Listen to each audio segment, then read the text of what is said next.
Hola, hola, bienvenidos a Big Left. Hay algunas personas que me han comentado, me dicen, por favor, don Big Left, no hable de Dios, no hable de cosas pechoñas, beatas, canutas, de Cristo, menos de la Virgen. Bueno, lamentablemente tengo que hablar. ¿Por qué? Porque es importante. Nosotros estamos de paso por esta vida y vamos a una vida eterna. Y estaba escuchando un canal muy bueno que les había recomendado la otra vez que se llama La Sacristía de la Vendée, con V corta, Vendée, doble E, acento en la E final, Vendée. La Vendée es una zona de Francia que sufrió un genocidio impresionante, el primer genocidio de la modernidad, por motivos de... Fue una insurrección del pueblo contra la Revolución Francesa. La Revolución Francesa fue una revolución en el nombre del pueblo, ocuparon al pueblo parisino sobre todo, y de Marsella, de París, de las grandes ciudades. Lo ocuparon, pero en el fondo era una revolución burguesa, del poder de los burgueses para desplazar a la nobleza, a la monarquía, establecer la dictadura de la democracia partidista, que la estamos viviendo hasta el día de hoy, donde un individuo es un voto, donde está fragmentada la sociedad, atomizada en los individuos, y contra esto se rebelaron la gente humilde. La gente humilde fue a las casas de los nobles a decirles, vamos, con lo que sea, con picota, con pala, con asadones, con cuchillos, con lo que tengamos, vamos a defender lo que es el antiguo régimen. El antiguo régimen que ellos consideraban noble, como es el rey y Dios y el rey. Y eso es lo que pasó en Chile. En Chile, en todo lo que era la ciudad de Chillán, todo lo que era la isla de La Laja, todo lo que era la frontera con el pueblo araucano, y el pueblo araucano, y Valdivia, y Chiloé, y Concepción en su gran mayoría, o sea, todo lo que era Chile, desde el Maule hacia el sur, eran del rey, y peleaban el pueblo. Igual que en la Vendée, peleaban por el rey y por Dios. Entonces ese se llama el canal Sacristía de la Vendée y estaban hablando sobre Santo Tomás de Aquino, la vigencia de este inmenso, colosal pensador filosófico. Que él hablaba de el filósofo, porque la base de Tomás de Aquino es el Aristóteles, donde él menciona a el filósofo con mayúscula, Aristóteles. Ahora, muchos hablan de que no es que él no fue un copión de Aristóteles, sino que lo superó, fue más allá. Y ahí yo me pierdo. ¿Por qué? Porque yo les voy a contar la experiencia como conocí a Tomás de Aquino. Yo fui a hacer una confesión general de mis pecados a los 15 años recién cumplidos, en el año 1974. Fui a confesarme con el padre Bernardo, que era un sacerdote benedictino, en el monasterio benedictino. Siempre iba al monasterio, vivía cerca del monasterio benedictino de Las Condes, escuchaba las campanas a las 4 de la mañana, me despertaba, me arrodillaba y oraba. Y estaba en plena conversión, en la conversión, en ese primer amor, en ese primer gozo, éxtasis de encontrarse con la infinita bondad, con el infinito poder, con la infinita sabiduría, con la infinita justicia, con el infinito amor, con la infinita misericordia, con todas esas cualidades preciosas, la infinita belleza. Estar en contacto con aquello tan inmenso que es Dios, haberlo descubierto a los 15 años recién cumplidos y haber hecho una confesión general de mis pecados y haber ido al monasterio benedictino, al cual siempre había ido con mucha curiosidad, y me recibió el padre Bernardo. Para mí fue encontrarme con alguien extraño, en el sentido extraño, en el buen sentido, un ser como de otro mundo, como lúcido, diáfano, alegre, liviano, liviano de afable. Bueno, y hice mi confesión y me dijo, si quieres venir a hacer un retiro espiritual, ven para acá. Y fui a hacer el retiro espiritual que me duró todo enero y febrero del año 75. El verano de 1975, enero y febrero. Me fueron a buscar mis padres a finales de febrero preocupados, mis dos padres, porque yo estaba ya, me dicen, no, yo te vas a rayar, te vas a volver loco. Bueno, me levantaba a las 3:30 de la mañana, iba al oficio de vigilias, después seguía en oración, iba al oficio de laudes, iba a la misa, que la misa se hacía ahí, celebraba con varios sacerdotes en un silencio, en una cosa espectacular. Y después iba a tercia, trabajaba en el campo, trabajaba empezando huevos, teníamos unos gallineros y pesábamos los huevos y los seleccionábamos en distintos calibres, hacía aseo, después iba a la biblioteca en la tarde, iba a nona, iba a tercia, nona, completas, a vigilias, a completas, a vísperas. O sea, iba a a los 7 oficios divinos a cantar al coro en canto gregoriano. Todavía me acuerdo de aquellos cantos. Madre del Redentor, Virgen fecunda, puerta del cielo siempre abierta, estrella del mar, ven a librar al pueblo que tropieza y quiere levantarse. Ante la admiración de cielo y tierra, engendraste a tu santo creador y permanece siempre libre. Recibe el saludo del ángel Gabriel y ten piedad de nosotros pecadores.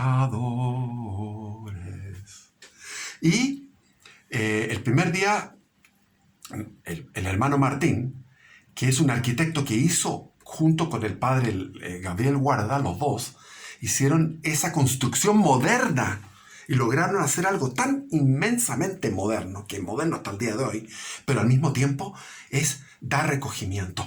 Esa capilla al lado del coro da un recogimiento extraordinario, como el viento sopla por entre medio en el invierno, y después el coro mirando toda esa construcción. El que no ha ido al monasterio benedictino de Las Condes no conoce la arquitectura moderna de algo que da recogimiento y da paz. Entonces, el hermano Martín, inteligente, tremendo, no era sacerdote, era hermano, y era el hermano hospedero, me dijo, ¿qué quieres leer? Yo le dije, quiero leer la Suma Teológica de Santo Tomás de Aquino. Y se largó a reír a carcajadas. Me dijo, la Suma Teológica son 16 libros. Bueno, tráeme uno. Bueno, ven a escoger el tomo que quieras. Entre medio también leí en paralelo a Rollo Marín, Teología de la Perfección Cristiana. Extraordinaria. Hasta el día de hoy me acuerdo. Los 3 estadios, las 3 etapas de la vía purgativa, la vía iluminativa y la vía unitiva. La vía unitiva ya cuando uno está en unión con Dios. Entonces, el camino de la perfección cristiana es primero la vía purgativa, después la vía iluminativa y después la unitiva. Y ese Rollo Marín. Pero en paralelo me fui leyendo la Suma Teológica y la entendía. Entendía la Suma Teológica. Tenía 15 años. Recién cumplido. Empezaba a leer la Suma Teológica. Entendía. Y me daba una paz, una satisfacción, una serenidad de poder adentrarse en aquellos mundos de raciocinios filosóficos a través de un intelecto aguzado, acerado. Porque yo ahora me compré la Suma Teológica. ¿Por qué? Porque tengo nostalgia de esa sensación de paz, de esa sensación de luminosidad, de concordancia con la verdad, de concordancia con la realidad metafísica y física, y con la realidad preternatural, con todas las realidades. Entonces, eso a mí con lo sobrenatural sobre todo. Entonces, ¿qué pasa aquí? Esa paz que yo sentía, ese recogimiento interior que me daba la lectura de Santo Tomás de Aquino, la quería recuperar a través de comprar la Suma Teológica. Y la tengo, pero no la entiendo. ¿Disminuyó mi coeficiente intelectual? De alguna forma, sí. Porque si yo hiciera la prueba de aptitud académica en aquellos tiempos, yo la hice, saqué 785 puntos en promedio. Ahora si doy una prueba así, probablemente voy a sacar 600 puntos, 500 puntos, porque estoy menos... tenía el intelecto en un colegio exigente, era un hombre que me exigía académicamente cuando era joven, me exigía mucho. Leía y estudiaba, e incluso en el ajedrez. Me gustaba ser un buen ajedrecista. Entonces tenía un intelecto, pero no es eso solamente. Eso es algo natural. Había un don que yo recibí que después se comentaba. Y recibí esos comentarios de viejo cuando me encontré con mis antiguos compañeros de ruta sacerdotal, porque yo quería ser sacerdote católico, que se comentaba que yo tenía el don de sabiduría infuso, porque íbamos a retiros espirituales, a hacer los ejercicios espirituales de San Ignacio de Loyola, y pedía al sacerdote, el sacerdote daba puntos de meditación, y cuando terminaba de hablar decía, Felipe, yo tenía 16 años, Felipe me decía, ¿tienes alguna cosa más que comentar? Y yo daba otros puntos de meditación que me surgían de la oración, del estado de recogimiento, me surgían ese don de sabiduría, infuso. Y también tenía el don de lágrimas. El don de lágrimas era un don extraordinario en que yo entraba frente al Santísimo Sacramento, en una capilla, viendo esa lucecita roja que ilumina el Santísimo, me entraba una paz tan grande, me arrodillaba y pasaba horas en oración frente al Santísimo y llorando de gozo. Y cuando cometía pecados, que en esa época para mí eran pecados gigantes, porque yo estaba con un lente de aumento, entonces yo miraba mis pecadillos de aquellos tiempos que los iba a confesar con mucho dolor, que yo ahora con mi vida como ha sido, yo veo que esos eran pecaditos pequeños, y esos pecaditos pequeños los lloraba con lágrimas de compunción, de arrepentimiento, el don de lágrimas de gozo, lágrimas de arrepentimiento y de dolor, que tenía Ignacio de Loyola, que lo tenía Ignacio de Loyola cuando hacía San Ignacio, cuando hacía las misas, lloraba. Y a mí me pasaba cuando se producía el milagro de la transubstanciación, cuando el pan y el vino en la solemne misa que yo asistía, en esa solemne misa yo veía cómo se producía el milagro y se me venían las lágrimas de gozo al ver cómo el pan y el vino se convertían en la sangre y en el cuerpo de Cristo. Los que no crean eso, vayan a Ricardo Castañón, que es un doctor que era experto en tanatología, tenía un doctorado, había estudiado en Estados Unidos, es un doctor boliviano. Y él le tocó ser el doctor al que acudieron porque hubo un milagro. O sea, ¿qué pasó? Que un fiel en Buenos Aires, en una parroquia en Buenos Aires, un fiel pescó la hostia y la tiró al suelo. Entonces el sacerdote recogió esta hostia y esta hostia en unos plazos breves de tiempo se transformó en algo sangrante, en una masa sanguinolenta, carnal. O sea, era un cuerpo como arrancado un cuerpo sangrante arrancado de un cuerpo vivo. Entonces, bueno, lo guardó ahí durante años, estuvo años ahí y seguía así. Entonces finalmente lo llevaron a donde este experto, y el experto llegó y dijo, ¿cómo me han traído esto? ¿Qué es esto? ¿Cómo es esto? Esto está vivo. ¿Qué han hecho ustedes? ¿Cuál es el truco científico para hacer esto? Y le dijeron, no, esta es una hostia de una parroquia de Buenos Aires y esta hostia se transformó en esto. ¿Qué es lo que hay ahí? Lo que queremos que usted nos diga, porque estaba mirando al microscopio. Aquí dijo Ricardo Castañón, y quedó él perplejo porque él era ateo, cientificista. O sea, él creía en el camino de la verdad es solamente la ciencia. Claro, la ciencia puede ser una verdad, pero es una verdad minúscula, porque para Dios el universo es un microscopio. O sea, puede Dios ver el universo de miles de millones de años que ahora los dos telescopios que están girando alrededor de la Tierra están mirando, han captado galaxias que están más allá, o sea, están a 13.000 millones de años luz. Por lo tanto, esas galaxias no pueden haber surgido de un Big Bang de 700, porque el Big Bang se calcula en 13.700 millones de años luz. Es decir, ya el Big Bang no existe. El Big Bang ya existe, puede existir, pero sería ya de... Incluso algunos hablan de 100.000 millones de años. Y todo eso Dios lo ve como una partícula infinitesimal, porque ese es el tamaño de Dios. Entonces, Dios hecho hombre se multiplica en una carne que está en todas las iglesias católicas del mundo y las iglesias ortodoxas también. Entonces, ahí hay una transubstanciación. ¿Y qué es lo que dijo Ricardo Castañón? Véanlo en YouTube. Dijo, esto no puede ser. Aquí hay glóbulos blancos, por lo tanto está vivo. Aquí hay latidos del corazón. Y esto es un músculo del miocardio, es un músculo del corazón. Es el músculo del corazón de Cristo que está ahí en esa hostia. Y ha habido milagros eucarísticos a través de los siglos. No es uno solo. Este es el último que llevó a la conversión religiosa de Ricardo Castañón, que habla exquisitamente, porque como todos los hombres cultos, el hombre culto de Bolivia habla exquisitamente, como los hombres cultos de todos los lugares. Y es muy interesante escuchar su testimonio en YouTube.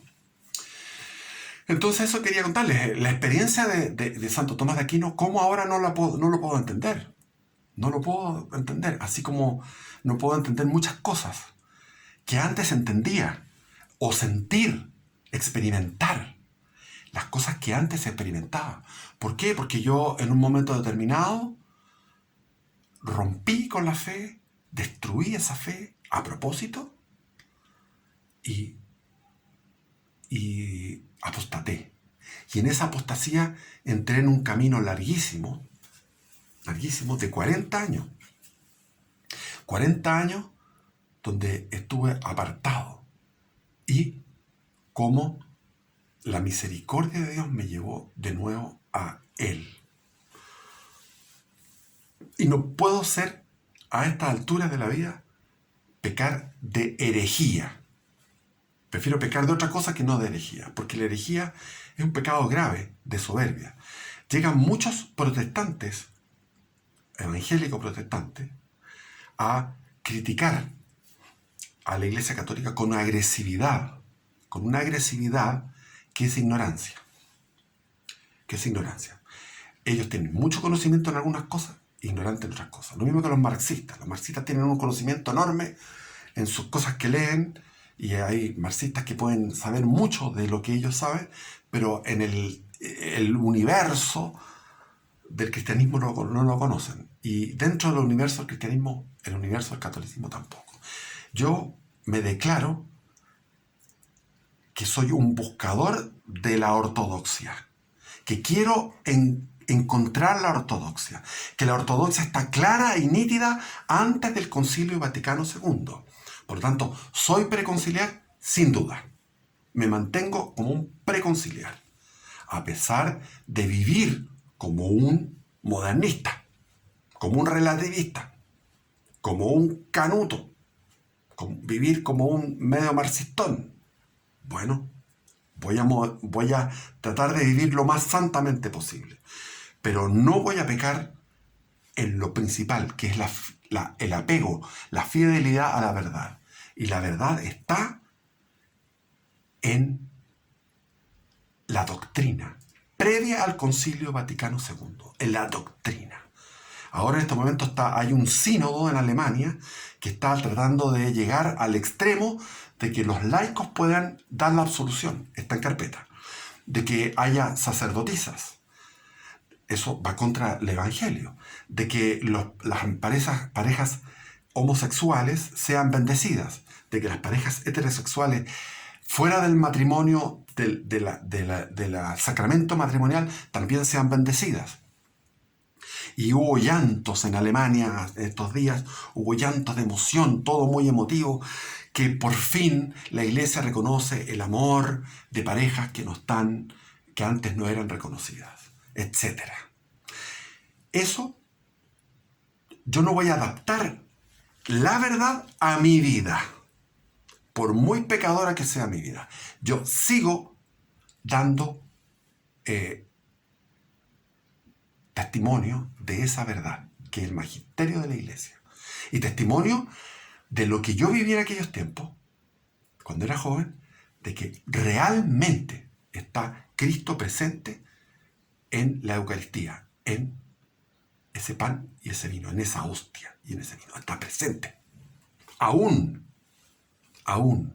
en el mundo ortodoxo y en el mundo católico. Eso. Viva Cristo Rey.